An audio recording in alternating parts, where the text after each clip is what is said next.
Hello, students. This is Professor James Delgaroff, JD. Um, Congratulating you on finishing up the first chapter and the quiz, and many of you are doing as I had hoped. This is, the ideal is to work ahead. Some students already had finished 2 weeks and we're asking for a third. So I've set back the deadline. You can work 3 weeks ahead of the deadlines. You should do that. However, if you want to wait for that Chapter 2 quiz until you've heard my Monday pointers, because this is a high stakes quiz, right? And as you see, I will always put video. This is in the Blackboard. I always, in the content area, always put some quiz help videos for the upcoming, which would be October 7th, the October 7th quiz. Of course, I just wanted to alert you to the fact initially here, you can click in here and you can see my help videos by chapter, but by the weeks that are assigned. But this first one, I just wanted to let you know that it is a hard deadline on these quizzes. That's why I would do what lots of students are doing. You work way ahead. You do this practice section. I had a student ask if there's a practice quiz after each section, and the answer to that is no. There's only a practice quiz at the end of a section that I think is really a foundational concept. And you should be getting that anyway in the concept checks. This is what the 8 points are for, right here and here and here and here. These are concept checks that can be redone for full credit, and the homework can be redone up to a certain point so that you can get 100% of the points. You want to do that because this sit-down quiz is unforgiving. If you miss it, you can't go back. When you start the quiz, as I say, you shouldn't, should find a good hour or so, clear away the time, know the material. I can't accept a quiz after the deadline. I can't reset the quiz for any reason. I don't have administrative rights to do that. So what I can do is say that I will drop your lowest 2 scores on 2 of the weekly quiz scores, right?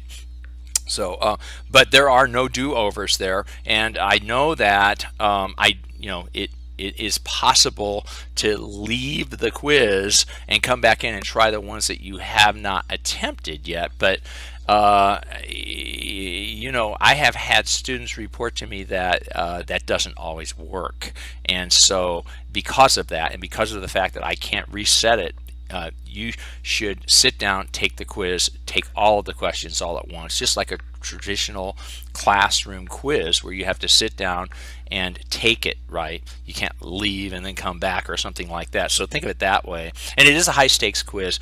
You're not going to get, like, the homework and the concept checks allow you to leave, come back in, redo it until you get 100%, right? I think you at least get 3 tries. You can't try indefinitely sometimes, but I mean, if you're paying attention, there's no reason why you shouldn't be able to get 100%. And I did want to show you when you come in here that this is the last thing you do. You could work through all of this and wait until my Monday pointers and be a whole week ahead of time easily, right, in terms of these quizzes. So anyway, also I wanted to let you know that in this content area, I have also placed let me see here. I've also put the PowerPoints, which I will be referring to if I give you some quiz pointers, right? I'll always pick a couple questions on the quiz that I think might be maybe more difficult than the others, and also let you know here that when you come in to Revel and you look at your performance, the percentage for the weighting is let me show you here.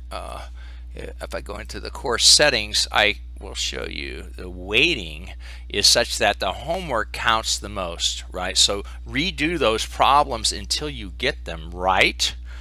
pay attention, you can get 100%. That's 50% of your grade. The reading with the concept checks, I want to make sure you're going through the chapter, you're listening to the, listening to the videos, and then doing those concept checks that follow immediately. That really, I think, makes the concept stick, and I'm rewarding you with about 40%. Practice quizzes are just that. They're just practice. They don't count for much. 1% if I have them at the end of the section, which isn't the case in most sections, right? But only the ones that I think are very important. There is no midterm and final, so this tests thing says 0. I don't operate like that. I figure you've got a lot of work to do during any given week, and each week ends with that high stakes quiz. That's going to separate, that's where I'm going to get my differentiation in terms of performance. But some of these are so difficult that you'll see me coming in talking a little bit about the material, right? Like this week, you're talking about the production's possibility frontier. Again, I've given you the zip file. You can see which chapter this coming week's coming from, and you could have completed everything up to that quiz, and then after you get some pointers from me, maybe take it on Tuesday or Wednesday. You're working well and ahead of the deadlines. Don't let things stack up against that deadline. Have a technical problem or issue, and then there's nothing I can do other than give you 2 free passes on these quizzes. That's it.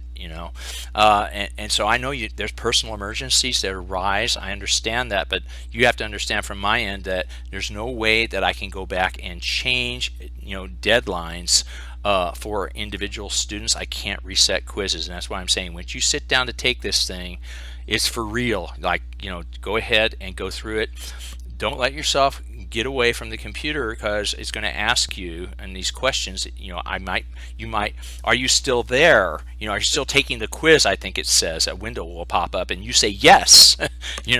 Be there, be present while you're taking that quiz. Again, it is only 10% of the grade. You'll see that if you do poorly on it, it won't kill you, in terms of your grade, but it is enough to make that little bit of a difference, between the A and the B, so to speak, right? So anyway, you can see as you go through this thing, just a few pointers here. A production's possibility frontier outlines, if you can do one thing or the other. You can, if you've got what is this? If you've got you could produce SUVs or sedans with a assembly line. You can't do both. You're running the Tesla's running the assembly line for either their SUVs or their sedans. They can't do both, right? So whenever they're producing more sedans, they're giving up land, labor, and capital, which are the productive resources, right? The inputs in the production process, and the outputs for Tesla would be the sedans, right? The resource inputs are land, labor, and capital. There's only so much you could produce in a given day. 80 sedans or 80 SUVs or some combination in between the two, but you can't produce 60. You can't go beyond this with the resources that you have available. You can only do so much, right? Life restricts you to these choices in production. You can't go beyond, right? You can't have both 60 sedans and 60 SUVs. You don't have, you've only got one factory. You've only got so many workers that are under contract, right? So this shows you can be on or inside, but never beyond at a point like G. And of course, we also emphasize the fact that as you shift resources from one occupation into another productive, pursuit, you give up opportunities to produce at an increasing cost, right? And that's why this bows outward instead of being a straight line. But there's still the trade-off. If you want more automobiles being produced, you got to give up some tank production. If you're looking at those as a choice between, two things that are being produced on the production line. So now, of course, you get into this idea of economic growth, with a given amount of land, labor, and capital, there's only so much you can produce. But with a better technology, you can produce more of both goods. But that's only if you have more resources, quantitatively speaking, or a better technology with the same amount of land, labor, and capital, you could produce more of both automobiles or tanks. Now be careful, because if technology only increases in one area, technological change in the automobile industry, but not in in tank production, then you get an outward shift in the production's possibility frontier, but only in terms of where that technological progress is feeding into, which industry are you talking about, right? So with more resources in general, you'll get this outward shift, right? And so when you're going into the chapter quiz, right? Oh, and again, this is the weighting. Don't worry too much about this, because go ahead and take it, well before the deadline, like I'm saying. Going in here back to okay, whoops, back to this, right, and into the quiz. What I'm talking about here is, some of these questions can be very tricky, and so let me see if I remember correctly. I think it's this one here. When you're looking at actually taking the quiz, right, some of these can be really tricky, like production's possibility frontier depicted in the diagram to the right illustrates.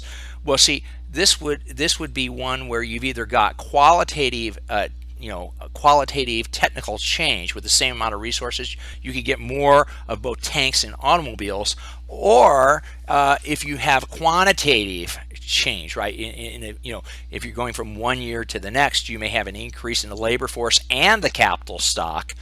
And so if you have more resource inputs, you can produce, right, more inputs, more outputs, right? And so you could have more of both tanks and automobiles. This is the quantitative source of growth. See, if you had technological change just in the tank industry, as you saw, well, automobile production would stay the same. You'd get more tanks, but not necessarily more automobiles, right? But this is more general, see? That, and so that's what I mean by, wow, this can be very, very technical, in the sense that, see, they're only talking about technological change in the tank industry, and we've got an increase in both automobiles and tanks. So it must be either a general technological change, which this is not, or an increase in resource inputs. It's either got to be quantitative, more inputs, more outputs of both types, or qualitative, technological advance, either in one industry or it could be in both, but this specifies in only one industry, see, and that's why it makes this, and by the way, you're not all going to get the same ordering of these questions, so you can't just rotely, you got to understand this is the right answer, right?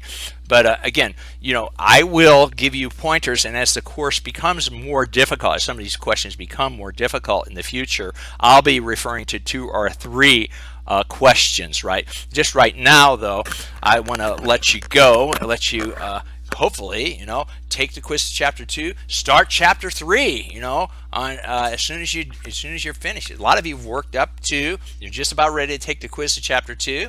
Go ahead and now take it, having received my pointers. Also, questions about, well, gee, is there anything else in this course? Yes, you do see a reference to a certain small percentage of your grade will be a discussion board, but we'll be talking about that after we get through chapter 4. So we're going to put that on the back burner right now. I do want students interacting. I do want you doing a little discussion, right?